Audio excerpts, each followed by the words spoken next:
I have wanted to be a dentist since I was in second grade. I went to my dad and I said, Dad, I want to be a dentist. And he goes, Oh, do you want to be a hygienist? And I said, No, I want to be a dentist. And my dad's best friend was a dentist. So I'm like, I want to be like Greg. And he goes, Okay. And I was like, Okay. Pretty much my whole life, I just put my head down and I worked and I became a dentist. And what I liked about it was that it was a combination of science, which I was good at. I was pretty proficient at math, although not my favorite. But there was some artistry to it. There was something else that was there. It also wasn't in a medical setting. So I really did enjoy being a dentist. And then as I developed my career, actually, as I got into my late 30s, early 40s, I started doing more and more continuing education to restore and help much more complex dental problems, people whose mouths were failing and doing things. And it was in that you kind of started to see a pattern. Things got easier for me. So really, I left dentistry kind of at the height of my career. And most people would say, why did you do that?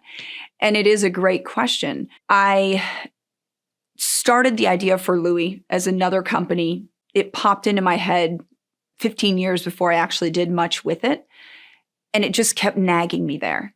I had one practice, then I got a second location, then I had an extra doctor come in, then I had 2 kids. And so everything was moving and rolling along, but this pesky little thought was there. Like, what if I could do this?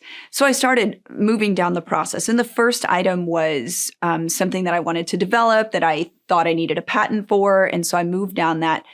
And as I moved through it, it was exciting. It was something new, and it was something I knew nothing about. By the time I left dentistry, I was pretty good at it, but starting a product, I wasn't. So what made me walk away ultimately was that I was putting my feet in 2 different locations and trying to say, be the best dentist you can be, and let's get this kicked off, and let's get it started. And I wasn't doing well getting Lewie started. I had kind of tried with just a friend of mine, and we were going to do what we needed. We had some product come over. We had some challenges. And I just kind of said to myself, you've got to make a decision here. You can always go back to dentistry, but if you don't do this, how am I going to feel? So that started to churn in my mind. And as I looked to sell my practice, within a few weeks of like getting a broker and looking at first offers, my mother passed away. And that was very unexpected. And it was the jolt that made me say, yeah, you're going to do this.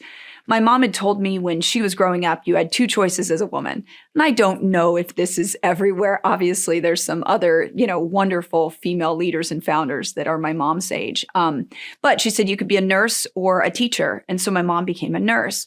And I thought, well, I'm in this, and this is my chance to be whatever I want to be and to do whatever I can do. So I thought, I'm going to give this 2 years, and I am going to be full-time. And that was the main reason why I did it. That was what pushed me over the edge. And yeah, it's definitely been a challenge.